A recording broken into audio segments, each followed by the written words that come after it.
500. Contra 50.000. No ejércitos, no pueblos, sino la masa de cuerpos exhaustos apretados en el barro helado de la Galia. Abajo, los romanos. Sobre ellos, un mar de galos furiosos. Livio escribió que el ruido del asedio recordaba el estruendo de un cielo que se desploma. Pero incluso en este infierno, entre gritos, humo y el tintineo del hierro, se erguía una geometría ideal, la tortuga romana. Una táctica que transformó cuerpos humanos en una fortaleza viviente. Fue precisamente ella la que dio a esos 500 una oportunidad contra un enemigo invisible por su número. Y mientras los escudos golpeaban unos contra otros, como el aliento de un organismo monstruoso, dentro de esa caja de hierro nacía una leyenda de supervivencia. Pero ¿cómo soportar cuando cada aliento está envenenado por el hollín y la tierra tiembla por los cuernos bárbaros? Esto ocurrió durante las guerras de las Galias, alrededor del año 50 a.C. Una pequeña guarnición romana, no más de 500 hombres, se encontró atrapada en una fortificación asediada por una horda de galos que los superaba en número 100 veces. César escribió que los asediados resistieron durante semanas, repeliendo asaltos, perdiendo amigos, pero no la formación. En esto residía la esencia del pensamiento romano: disciplina en lugar de pánico, orden en lugar de miedo. Su defensa fue la testudo. Así se llamaba la formación en la que los legionarios se cubrían con sus escudos por todos los lados y por encima, creando un caparazón de madera y bronce.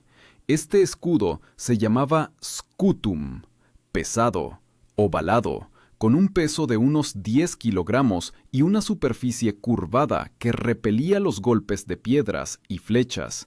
En tal formación, los romanos podían moverse incluso bajo una lluvia de lanzas, lenta pero inexorablemente, como la propia voluntad del imperio.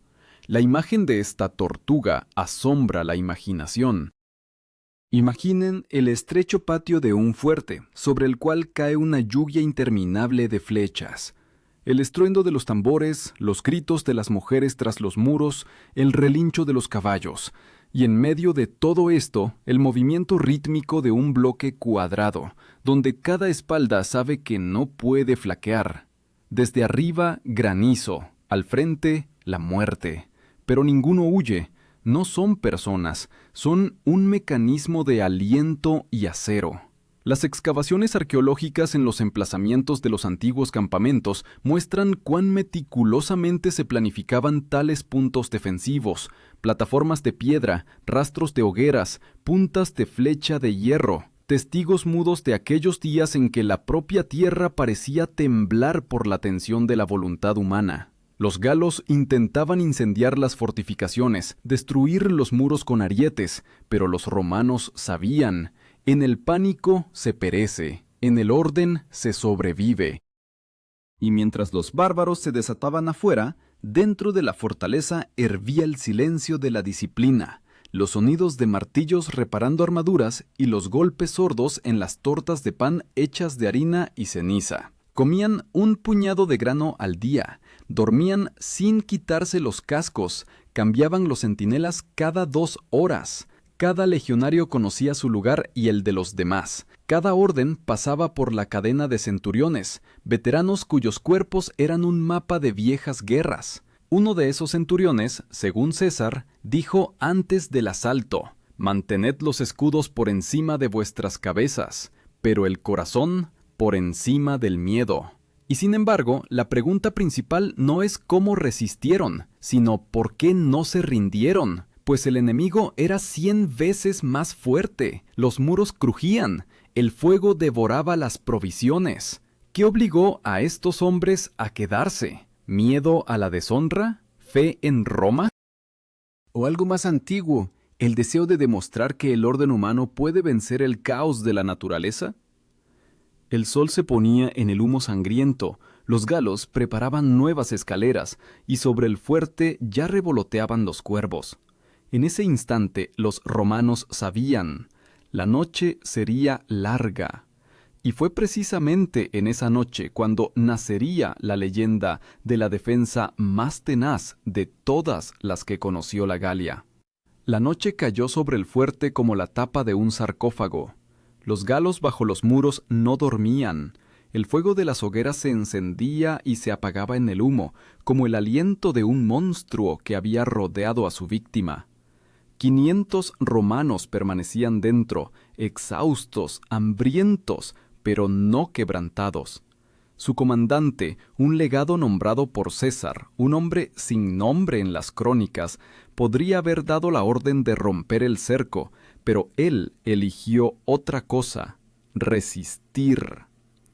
Así, como les habían enseñado desde el primer día en el campamento, donde la disciplina no era solo orden, sino fe.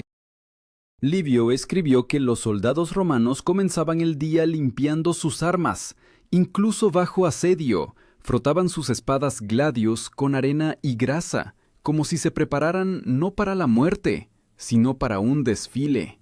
Esta espada, corta, recta, de aproximadamente medio metro de longitud, fue creada para combates cuerpo a cuerpo, donde cada golpe lo decide todo. Y ahora, en los estrechos pasajes del fuerte, los gladius eran una extensión de sus brazos. El hierro, afilado hasta un brillo de espejo, reflejaba el fuego carmesí de las hogueras. En la oscuridad, los romanos oían a los galos cantar, un canto bajo, gutural, como si la tierra misma respondiera a sus gritos. Preparaban nuevas escaleras, catapultas, barriles de brea, y dentro del fuerte, los legionarios reforzaban los muros de tierra y madera, acarreaban cestas, llevando sobre sus hombros un peso igual al de su propio cuerpo. Un escudo pesaba 10 kilogramos, un casco 5, una coraza, otros 8. En total, unos 30 kilogramos por cada uno, sin contar las armas. Pero nadie se quejaba.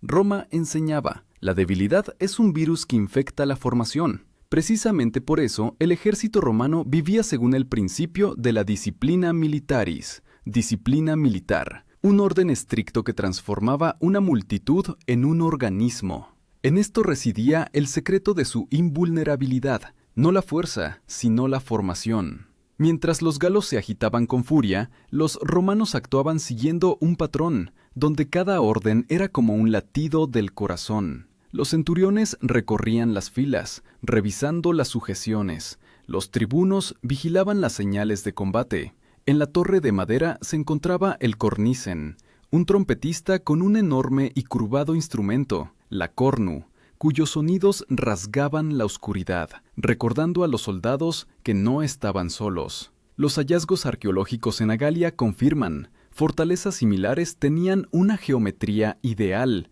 un cuadrado con fosos y terraplenes. Incluso las fortificaciones temporales se construían siguiendo un mismo patrón, como si el plano hubiera sido dejado por un ingeniero del futuro. Las excavaciones muestran rastros de vigas carbonizadas y restos de flechas con puntas de hierro, fundidas por el fuego. En estas huellas, la confirmación del asalto desesperado del que escribió el propio César. Por la mañana comenzó el primer asalto. Los galos avanzaron en una ola, miles de pies golpeando la tierra al compás de los tambores. Los gritos llenaron el espacio entre las colinas, y el aire se espesó con el humo. Los romanos cerraron filas. Ante el grito interno del comandante, los escudos se levantaron, y el fuerte se transformó en un monolito. La tortuga cobró vida. Las flechas caían desde arriba, golpeando la madera, el bronce, tintineando como lluvia sobre mármol. Las piedras de las catapultas se estrellaban, pero la formación resistía. La táctica de la tortuga, o testudo, nació de un principio simple. Si es imposible evitar el golpe, hay que resistirlo. Los soldados colocaban los escudos sobre sus cabezas y delante de sí, cubriendo a sus compañeros por todos los lados. Cada uno solo veía los pies de delante y el cielo, oculto por la madera. Dentro estaba oscuro y sofocante, el aire impregnado de sudor, humo y hierro, pero era su refugio, su única oportunidad. Las reconstrucciones modernas muestran que la densidad de tal formación alcanzaba los 3 hombres por metro cuadrado. Ningún galo podía romper esta pared sin un ariete directo. El segundo asalto fue desesperado. Los galos hacían rodar barriles ardiendo, intentando cegar al enemigo con humo. El fuego lamió los escudos, la brea crepitó. Los romanos resistieron hasta que el comandante dio la señal. Entonces la tortuga se abrió y salió. Un golpe brusco de los gladios, estocadas cortas, y la línea gala se dispersó. Pero la victoria no trajo alivio. Detrás de cada enemigo caído había decenas más. Cuando el polvo se sentó, el sol iluminó el fuerte, cubierto de flechas como un puercoespín de espinas.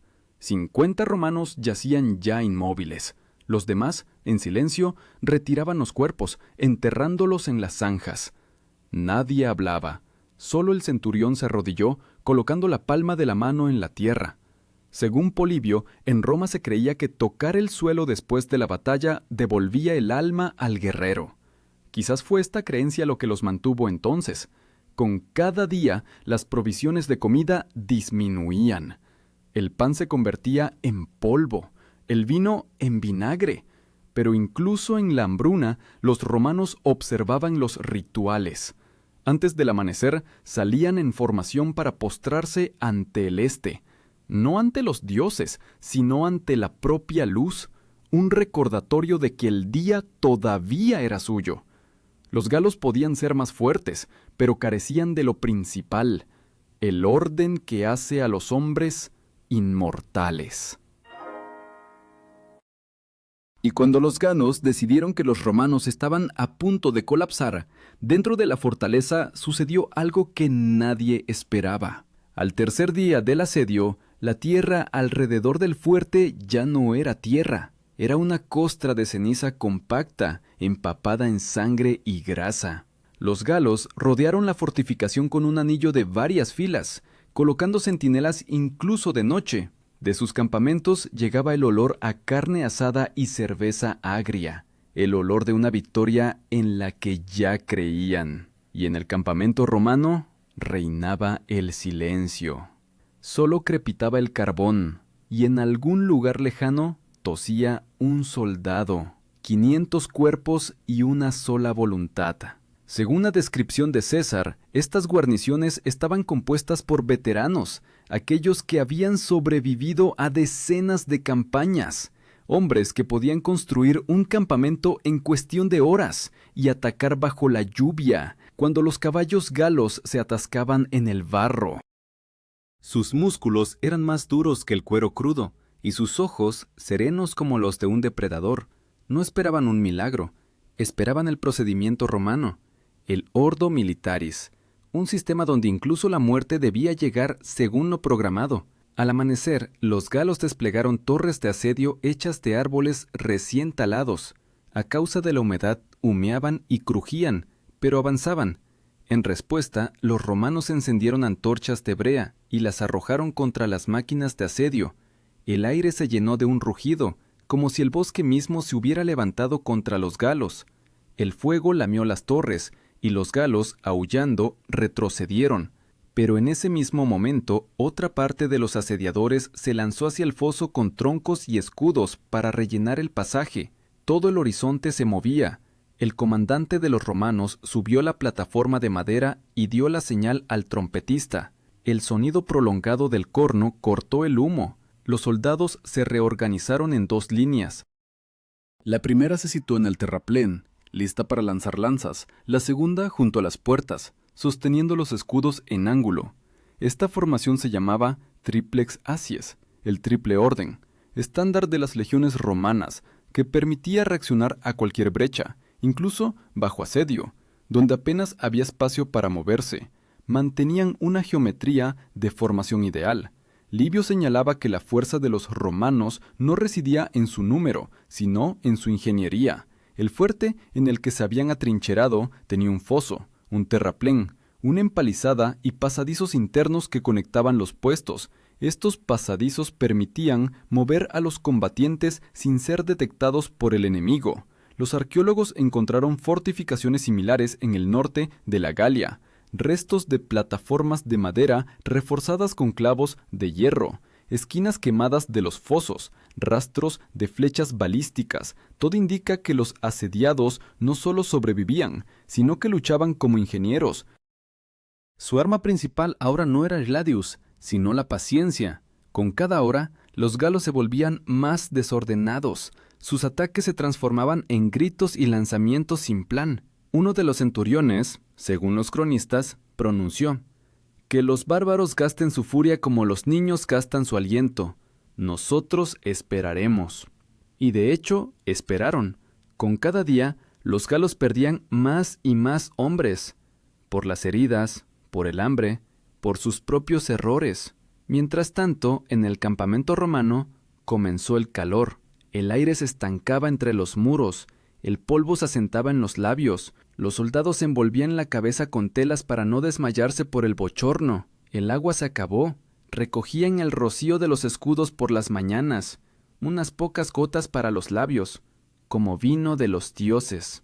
En estas horas de prueba, la tortuga dejó de ser una táctica, se convirtió en una forma de vida. Cada paso, cada aliento, bajo la cobertura del otro. Nadie estaba solo.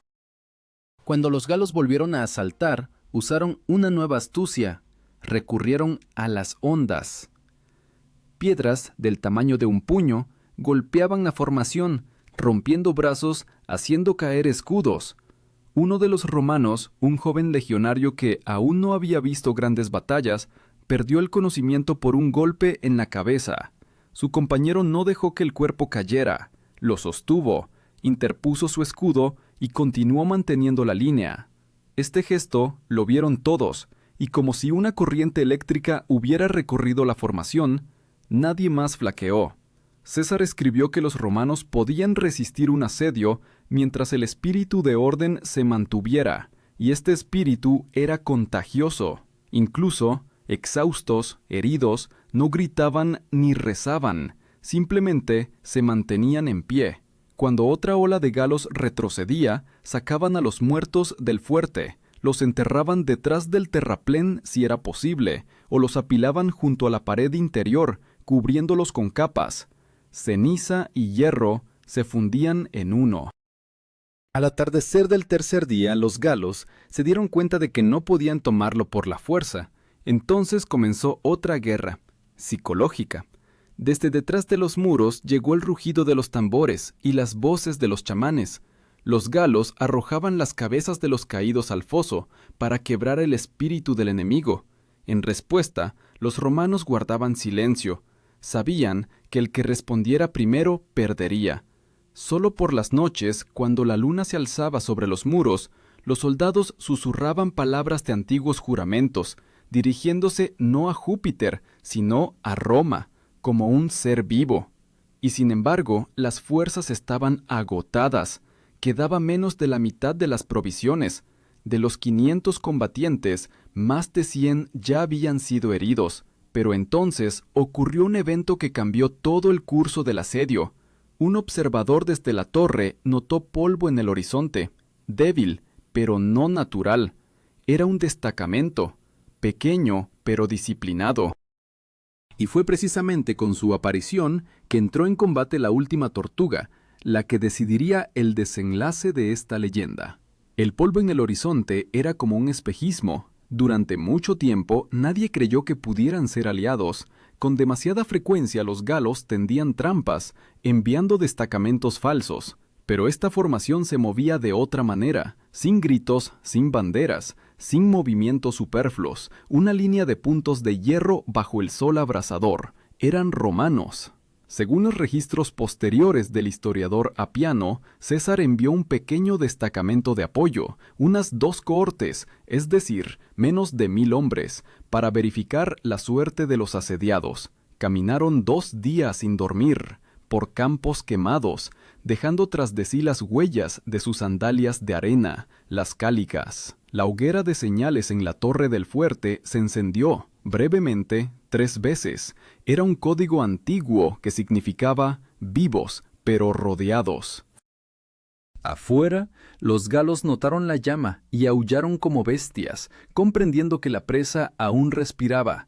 En ese mismo instante, miles de pies se precipitaron hacia los terraplenes. El asedio se convirtió en furia. La tierra tembló. El aire se llenó de silbidos, piedras, lanzas, humo. Todo se mezcló. Pero desde el interior del fuerte, como de la boca de la tierra, se levantó un zumbido, bajo, rítmico, similar a los latidos del corazón. Los romanos se preparaban para el último asalto. La táctica a la que recurrieron fue descrita posteriormente por Polibio. Una tortuga doble. Una formación creaba un escudo exterior, un muro continuo para proteger las puertas. La otra, una columna interna para el contraataque. Esto requería una sincronización perfecta. Cualquier desviación y la formación se derrumbaría. Los centuriones se colocaron en las esquinas. Sus voces se superponían al ruido de la batalla. El comandante levantó la mano y la tortuga cobró vida. Cuando los galos llegaron al foso, los romanos abrieron las puertas. Por un instante, silencio, y de entre el humo irrumpió una cuña. Una masa densa de hombres, cada escudo entrelazado con el vecino, como un eslabón en una coraza. Los galos intentaron rodearlos, pero chocaron contra una cúpula impenetrable. Los escudos superiores repelían las flechas, los delanteros rompían las lanzas, las estocadas fulminantes de los gladius convertían la primera fila de galos en una masa sangrienta. Todo sucedía a distancia de un brazo. Este momento es la culminación de la tenacidad humana. Los hallazgos arqueológicos en el norte de Francia muestran rastros de una batalla masiva, donde los cuerpos yacían en filas compactas, huellas de heridas idénticas a la altura del pecho y el abdomen. Esto es un signo de la técnica romana de combate cuerpo a cuerpo. Los romanos golpeaban de forma corta, sin grandes movimientos, cada golpe directo al objetivo. Incluso ahora, los historiadores, al analizar las reconstrucciones, se asombran de cómo, con el cansancio y la sed, podían mantener tal precisión en los movimientos. Mientras tanto, los galos intentaban rodear la columna, lanzaban antorchas, derribaban vigas, hacían rodar carros, pero la tortuga avanzaba, lentamente, como si la propia tierra se hubiera levantado y caminara. Livio escribió que el sonido de los escudos bajo los golpes era similar al ruido de la lluvia sobre el techo de un templo. Cada paso un golpe, cada aliento un latido del corazón. Cuando la primera línea de galos flaqueó, los romanos utilizaron su propio caos. En ese instante apareció el destacamento de ayuda. De detrás de las colinas emergieron capas rojas, una pequeña mancha de fuego sobre el fondo del humo negro. Avanzaban rápidamente, en columna, sin desorganizarse, emitiendo un bajo grito de guerra. Los galos se desconcertaron. Entre ellos y el fuerte se había atascado una tortuga, y en el horizonte se acercaban nuevos guerreros. El pánico rompió la formación de los asediadores. Algunos corrieron hacia el campamento, otros intentaron abrirse paso hacia los romanos. El centurión del fuerte comprendió que era la única oportunidad. Levantó la mano y la trompeta cornu dio la señal, corta y aguda, que significaba adelante. La tortuga se dividió en 2 mitades, como una concha que se abre. Los soldados se lanzaron hacia adelante. El metal tintineaba, los cuerpos chocaban, la tierra temblaba. Los galos retrocedían, pero eran demasiados. Entonces, los romanos aplicaron una antigua formación de carga, el cerdo o cuneus. Era una cuña que abría la formación enemiga como un cuchillo la tela. Los de delante avanzaban con los escudos sobre la cabeza, los de atrás empujaban con toda la masa.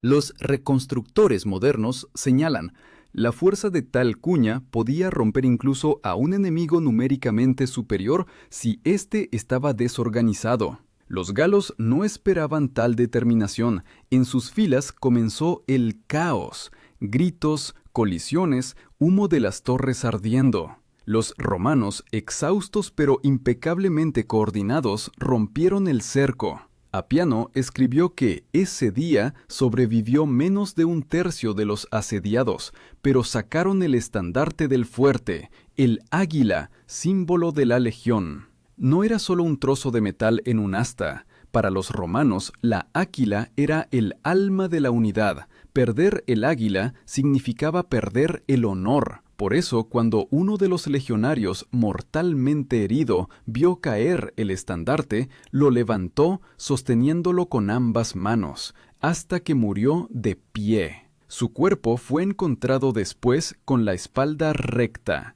Los arqueólogos llaman a tales posturas soldados en el momento de la resistencia. Cuando la conexión de las dos cohortes logró irrumpir en el fuerte, los galos huyeron. El humo se extendía sobre el campo, mezclándose con el olor a sangre y brea. Los romanos no persiguieron, se quedaron de pie, observando cómo el enemigo se disolvía en el bosque. Su respiración era pesada, sus manos temblaban, pero la formación aún se mantenía. Incluso en la victoria seguían siendo una figura de orden en medio del caos. Y luego, silencio. Solo el crujido de la madera carbonizada y el jadeo de los que sobrevivieron. De 500 quedaban poco más de 100. Pero la leyenda había nacido. Los galos vieron cómo una tortuga salió del fuego y no se quemó. Y desde entonces el nombre de Roma dejó de sonar como una ciudad para convertirse en una sentencia para todos aquellos que confiaban en la furia en lugar de la disciplina. Cuando el sol se alzó sobre el campo reflejándose en los cascos, los romanos permanecieron inmóviles, no celebraban. Simplemente existían, demostrando que el orden es capaz de sobrevivir a la muerte. Y fue precisamente en ese instante cuando la táctica de la tortuga dejó de ser una técnica de guerra, se convirtió en un símbolo de Roma, un imperio que avanza lenta pero inexorablemente, mientras todo lo demás se derrumba a su alrededor. Después de la batalla, el campo parecía un mar muerto de metal, escudos, lanzas, cascos, cuerpos, todo mezclado en un enorme cementerio de la voluntad humana. Los galos se retiraron, dejando atrás hogueras humeantes y miles de muertos. Sus gritos se apagaron, pero el olor a guerra permaneció, dulzón, acre, que no se va ni después de la lluvia. Los romanos permanecían en medio de este caos, recogiendo en silencio los restos de sus compañeros. Nadie se regocijaba. La victoria había sido demasiado costosa. Polibio escribió que la disciplina de los romanos llegaba a la santidad. Incluso después de una catástrofe, no abandonaban el lugar de la batalla hasta que el orden fuera restaurado. Así también aquí, los legionarios supervivientes comenzaron de inmediato a despejar el terraplén, reforzar los muros y recoger las armas. Sus movimientos eran automáticos, como si el cuerpo ya no obedeciera a las emociones, sino que siguiera un mecanismo interno. Cada paso, un paso del imperio que no conocía las palabras piedad ni cansancio. El tribuno, un joven oficial cuyo nombre la historia no ha conservado, ordenó restaurar la torre de señales. En la cima, el águila fue izada de nuevo, ennegrecida por el hollín, pero intacta. Este símbolo significaba más que la vida. Significaba que el orden existe incluso entre las cenizas. Y cuando el estandarte rojo con el águila se alzó contra el cielo gris, los romanos supervivientes se enderezaron. Incluso los heridos, apoyándose en las lanzas, permanecían de pie, como ante los dioses. Fue entonces cuando recibieron refuerzos, el ejército principal de César, que avanzaba desde el sur de la Galia. Según el propio general, no esperaba que la guarnición resistiera. Cuando las legiones se acercaron, no vieron ruinas, sino un fuerte que aún respiraba, pero que seguía en pie. Esta visión se convirtió en un símbolo del espíritu romano. Uno de los comandantes pronunció: «Así es como se ve el hierro, si por él corre la sangre de Roma». Al estudiar los restos de las fortificaciones, los arqueólogos encontraron un detalle interesante. En las capas de tierra alrededor del fuerte había multitud de fragmentos de clavos romanos y tablas carbonizadas, pero casi no quedaban objetos personales. Esto significa que la guarnición no se preparó para huir. Fortificaron los muros hasta el final y no llevaron nada superfluo. Todo indica que su objetivo no era sobrevivir, sino resistir. Se convirtieron en la encarnación viva del concepto de virtus, la virtud romana. Este término no solo denotaba valentía, sino la capacidad de mantener la razón en el miedo, la lealtad en la desesperación y la dignidad en la muerte. Para un romano, la virtus era lo que hacía a un hombre ciudadano, y a un ciudadano soldado. Esto fue precisamente lo que vio César cuando subió al terraplén fortificado y miró a los supervivientes. En sus comentarios a la guerra de las Galias escribió que estos hombres lucharon no por la vida, sino por el orden del mundo. Desde el punto de vista militar, su resistencia tuvo una importancia colosal. Los galos, habiendo perdido decenas de miles de guerreros, estaban desmoralizados. La noticia de la guarnición inquebrantable se extendió por toda la Galia. Las tribus bárbaras, antes unidas en un solo ejército, comenzaron a discutir, acusándose mutuamente de la derrota. Su alianza se desintegró, y César, aprovechando esto, movió las legiones más al norte y sometió la región por completo. La testudo, o tortuga, se convirtió no solo en una formación de combate, sino en un símbolo de la estrategia romana. Lenta, metódica, pero infalible. Historiadores modernos como Goldsworthy y Keegan señalan que fue precisamente esta táctica la que hizo a Roma invencible en las batallas contra los bárbaros, quienes confiaban en la furia y la sorpresa. En el corazón de la tortuga estaba el principio de la confianza. Cada soldado cubría a su vecino, incluso si no sabía su nombre. Ningún ejército del mundo antiguo poseía tal nivel de coordinación. Pero detrás de esta disciplina se escondía un precio. Cada superviviente de los 500 sabía que su resistencia se había pagado con las vidas de sus hermanos. Enterraron a los caídos fuera de los muros del fuerte, colocando los cuerpos en filas, según el reglamento militar, pies hacia el este, rostros hacia el sol. Encima, una capa de tierra y un escudo roto, sin inscripciones, solo silencio. Tácito escribió que en Roma se contó durante mucho tiempo la historia de esos 500. Los guerreros que resistieron el asedio de 50.000 se convirtieron en leyenda. Sus nombres fueron inscritos en las listas de las legiones de honor. Pero el fuerte mismo desapareció de la faz de la tierra. Cuando siglos después los arqueólogos encontraron sus restos, vieron rastros de fuego y muros derrumbados, pero ni un solo objeto de lujo, solo hierro, huesos y escombros carbonizados. Todo decía: aquí estuvieron quienes eligieron el orden en lugar de la vida. Y, sin embargo, en este frío cálculo, en la geometría de la disciplina, había una chispa de hazaña humana, porque detrás de cada escudo había un hombre que podría haber huido, pero se quedó, no por la gloria, no por el oro, sino porque sabía, si él caía, la formación caería, y con la formación, la idea misma de Roma. Al atardecer del último día, César ordenó erigir un monumento de piedra en el lugar de la batalla, sin nombres. Solo una inscripción: Ordo vincit omnia. El orden lo conquista todo. Y cuando el sol se ponía tras las colinas de la Galia, los últimos rayos iluminaban esas palabras, convirtiéndolas en un juramento que Roma llevó a través de los siglos. Pero la historia de la tortuga no terminó en ese campo. Se convirtió en una lección, que la fuerza de un imperio no reside en los números, sino en la capacidad de las personas para ser un organismo unido. Y un día, siglos después, este mismo principio regresaría, en otro lugar, en otra época, cuando de nuevo hubiera que responder a la misma pregunta: ¿qué es más fuerte, el caos de la multitud o el orden del espíritu?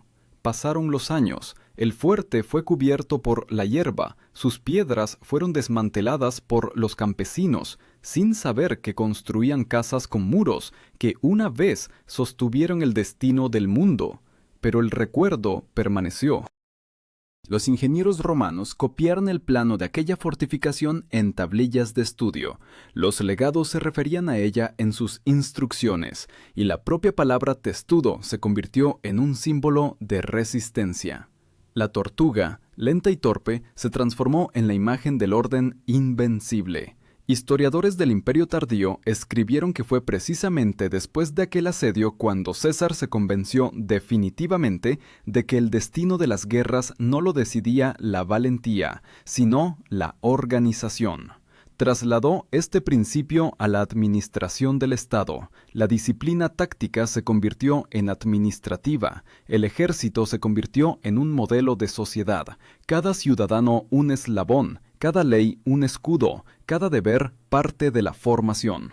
Pero detrás de esto había algo más que una estrategia. La Testudo demostró que el ser humano es capaz de superar el miedo si se mantiene hombro con los demás. Ningún héroe habría salvado aquel fuerte solo. Lo que salvó fue la conexión, invisible pero sólida, esa misma que les permitió seguir adelante cuando todo les gritaba ¡corre! Filósofos posteriores, Séneca, Marco Aurelio, a menudo recurrieron a este ejemplo, llamando a la tortuga la forma del espíritu. Para ellos, no solo simbolizaba la valentía militar, sino también el orden interno, cuando la razón protege el corazón, como el escudo protege el cuerpo. Roma sobrevivió no porque fuera más fuerte, sino porque aprendió a mantenerse unida. Y si se escucha el viento sobre el campo del viejo fuerte, parece que se puede oír el crujido del metal, el eco de aquella tortuga que avanzó a través de las llamas, llevando el águila sobre sus hombros.